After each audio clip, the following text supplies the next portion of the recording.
So this is a pretty standard mid-2000s laptop. It's got a grainy screen, is close to an inch thick, and it's made out of that flimsy black plastic that feels easy to break. But this is a MacBook, and it's actually quite rare. It's not a Pro or an Air, it's just a MacBook. This is a late 2006 model.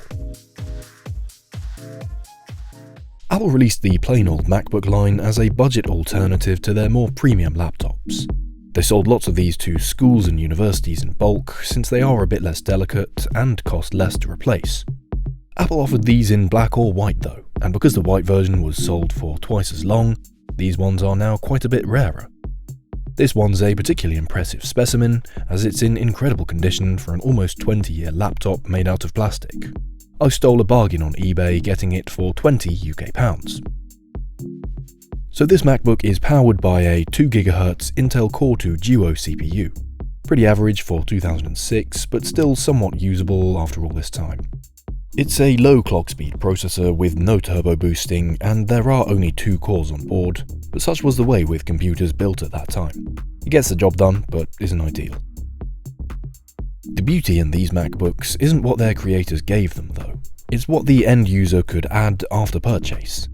You see, unlike modern Macs, a huge amount of parts can be replaced and even upgraded inside this thing. First, you've got the battery, which doesn't even require a screwdriver to remove. You put a coin in the slot provided and twist, and out it comes. 19 years is a long time for any battery to last, so this one is unfortunately dead. I'll need to put a newer one in its place at some point so that this computer can stay on without being plugged in. Other parts you can access to replace or upgrade yourself include the storage, CD drive, RAM modules, and airport card for Bluetooth and Wi-Fi. But basically every major component in this Mac is removable using some sort of screwdriver since it's not soldered into place. 2 exceptions of course are the CPU and the GPU, since very few mobile computers have featured socketed processors or graphics cards for a very long time now. So first off, the storage is a super impactful upgrade you can perform yourself. 2006-8 MacBooks came equipped with 5400 RPM spinning hard drives with a variety of storage capacities. This one would have had a 120 gig hard drive initially, but I've upgraded it to run a solid-state drive. Disk drives are a pretty outdated technology already, but 5400 RPM is especially slow and wouldn't be much good at all to use right now. The main impact of switching to SSD storage is a much faster boot time.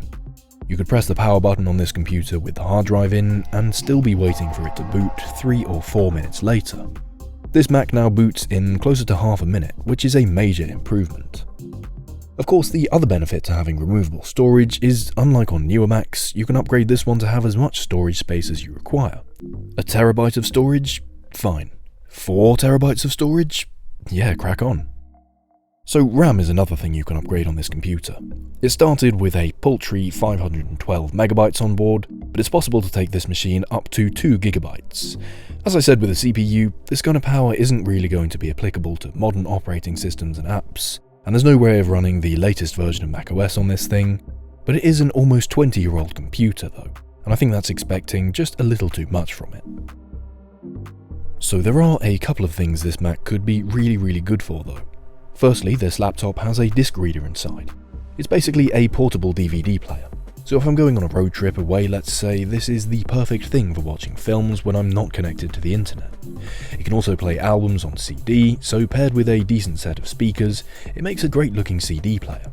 Beyond that though, it's got an excellent keyboard and the screen isn't too bad. I can definitely see myself writing YouTube scripts or just journaling on this thing. Writing computers absolutely don't have to be connected to the internet, and as long as I can write on a text editor of some sort, I can just use a USB stick to transfer my documents across to my main recording computer. Speaking of USB, this thing has an interesting assortment of ports on board. To begin with, there are 2 USB 2 Type A ports, pretty standard for 2007. Then from left to right, we've got the MagSafe 1 port, which magnetically connects to its 60-watt charging cable, an Ethernet or RJ45 port, and a mini DVI connector. Those became a thing because as computers got smaller, the enormous display connectors that were around at the time were just too big to stick on the side of a laptop. I've always felt a bit bad for DVI. It was initially brought in to replace the super long-lasting, but pretty obsolete by then, VGA standard. DVI did a great job for hardly more than a couple of years in the early 2000s, and then HDMI came along. In the digital age, HDMI was pretty much one size fits all, so it did catch on very quickly, and has been mainstream for a good 2 decades now. So yeah, because of that, I'm pretty pleased that Mini DVI got the gig of being the main display output on the original plastic MacBooks. Well done, DVI. The final couple of ports are of course FireWire 400, a port very similar to USB but at 1 point faster, and then an audio in, audio out, and DVD player slot. Aside from the ports, I think that this is a really strong MacBook design. This was one of the last Macs Apple brought out before their laptops all became unibody. Unibody and later Macs were so named because they were constructed from one main piece of casing material. While that's been a huge win for those who enjoy keeping their MacBooks in one piece, there's something to be said about pre-unibody laptops made by Apple. I'd love to see something like this or the PowerBook 12-inch come out again just one last time. There is a bit of an elephant in the room I haven't fully discussed, by the way. Apple does currently sell MacBooks in a colour named Space Black. I thought that was pretty cool initially, since we've only really had silver, white, and a few different shades of gold and grey since the MacBook you're looking at right now. Alas though, Space Black has nothing on this one.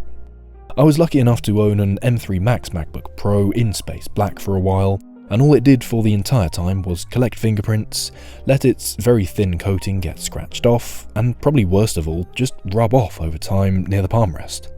Seriously, I could make an entire video on just how much of a flop Space Black has been, so if you're on the market for a new MacBook, I can only suggest you stay as far away from it as possible. This MacBook's been around almost 20 years, and it looks better than most Space Black MacBooks will after 2. Okay, little rant aside, this MacBook is a real blast from the past more than anything. The right owner could very easily install a modern light Linux distribution and have this thing working well again for their needs, but besides that, the 2006 black polycarbonate MacBook represents a lot of glaring issues in the current family of MacBooks. Firstly, the upgradability of this thing is long gone from anything sold right now. Soldered RAM and storage are all you're getting, and you'd better forget replacing any broken parts, since even getting inside modern Macs is a bit of a struggle. Secondly, ports have become more of an external affair. These days, Apple basically gives you a charging port and then a bunch of USB-C ones you can repurpose exactly how you want to. You have to do this externally though, with some sort of adapter or dock. I'm not really complaining, but it was cool when you got a real smorgasbord to enjoy on each side. Lastly, Apple need to stop taking themselves so seriously when it comes to design. This laptop was made with extremely cheap black plastic, and it worked out just fine. The white MacBooks were gloss finished, by the way, while these were matte, so Apple addressed everything they needed to without paying someone to come up with the name Space Black. So keep an eye out for these old things where you can. You might not want to use one every day, but they're becoming rarer and represent a real piece of history on the MacBook timeline. Well then. Thank you very much for watching, and of course I'll see you next week. Yeah, cheers. Big views on the last couple of videos, so that was really good. New subscribers, I hope you like it here. Old ones, thanks for sticking around. And I'll probably see you in a couple of weeks if I'm being absolutely honest, because these longer and more detailed videos are smacking me. Like, the edits are long, recording, everything.